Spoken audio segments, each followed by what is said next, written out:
Tesla's energy division has struck gold. Tesla still can't satisfy IIHS.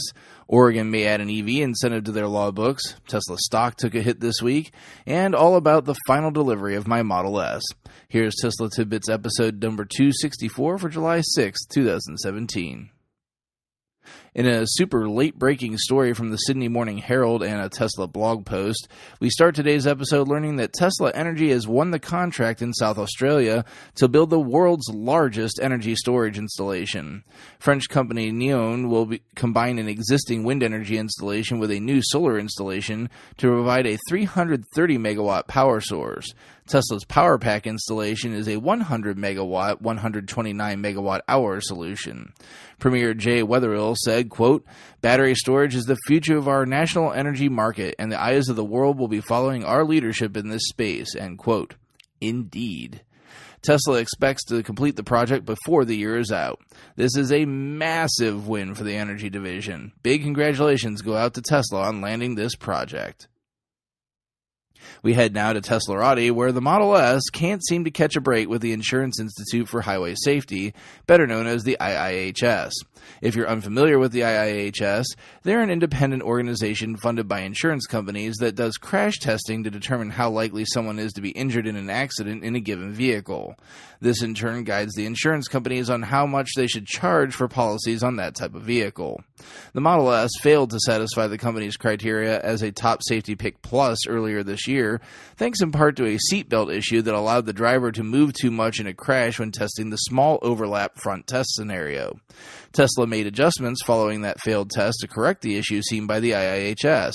However, that same test again tripped up the Model S, this time actually performing a bit worse than the previous attempt. The seatbelt was again an issue, but on top of that, cabin intrusion was worse than previous tests. Model S received a rating of good, the highest rating, in the remaining 4 crash tests. It should be noted that even if the Model S received the top rating in this particular test that it failed, it would still have failed to make the top safety pick plus designation due to the IIHS assigning a rating of poor to the headlights. Tesla responded to the results saying, quote, "IIHS and dozens of other private industry groups around the world have methods and motivations that suit their own subjective purposes," end quote. The Statesman Journal in Oregon has a story regarding a transportation bill that has just passed the Oregon House with big EV implications. House Bill 2017 is a bill affecting a large swath of transportation issues, but buried in the legislation is a double-edged EV sword. The good news is the bill would grant a $2,500 rebate to EV buyers and a $1,500 rebate to hybrid buyers. The downside is that beginning in 2020, a new $110 annual registration fee for EVs will apply. That's still a pretty nice incentive when paired with the federal tax credit, so congratulations, Oregon residents. Electrek has our next story, with Goldman Sachs cutting their price target for Tesla again. Prior to Wednesday, the firm had set a price target of $190 a share for Tesla, significantly less than its current trading price. Par for the course in these situations, these tend to become somewhat self-fulfilling prophecies as many investors heed the advice of these firms. Tesla stock is down to $308.83 as of this writing, after being cut to a $180 price target. This is well off the stratospheric highs it enjoyed in the 370s and the 380s as of late.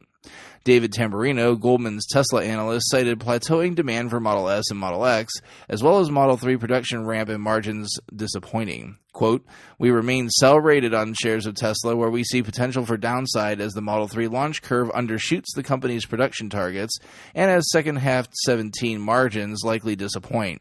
This comes as demand for Tesla's established products, Model S and Model X, appear to be plateauing slightly below a 100,000 annual run rate," end quote. Now, it should be noted that this is the same David Tamburino that has been constantly wrong about the company, and, well, most of his stock picks. Stocksite TipRanks rates him in the bottom 5% of the 4,592 analysts it rates, with a success rate of 41% and an average rate of return of negative 23%. So now is more than likely the time to actually buy if his past history is any indication. Disclaimer here, while I have been long Tesla in the past, I currently hold no position and have no intention of initiating any new positions. Lastly, the delivery finally happened of my 2015 Model S 85D. While I'd been hoping to get a call right away on Wednesday morning this week, that didn't actually happen. As the hours ticked by, I began getting a bit worried about the readiness of my car.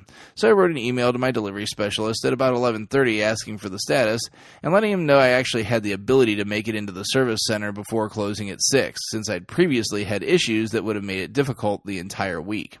I finally got the call just before lunch that the car was indeed ready, and he asked when I could drop in to pick it up. If you've been following it all on Twitter, you've seen all the pictures that occurred at 3:30 on Wednesday. I'm working on a tidbits from the road to detail the experience. Sadly, they weren't quite as accommodating as I'd hoped for recording the delivery, but I do totally understand folks not wanting to be on camera on the internet. And I did get plenty of stills as well, so it's all good. With my new drive taking me 70 miles one way 3 days a week, this car and autopilot could not have come at a better time. I've already watched people point at me from my rearview mirror, and one guy nearly ran himself off the road trying to get a picture with his cell phone. It's been a wonderful experience having the car and everything I expected. My wife can probably get away with asking me to run anywhere to do just about anything for her, just so I have an excuse to drive the car. But don't let her know that. I hope to get the Tidbits from the Road episode up sometime this weekend, so be on the lookout. You can find the links to today's full stories in the show description. This show operates on a value-for-value model. If you get some value out of what I do each day, please consider supporting me at patreon.com/Tesla Tidbits.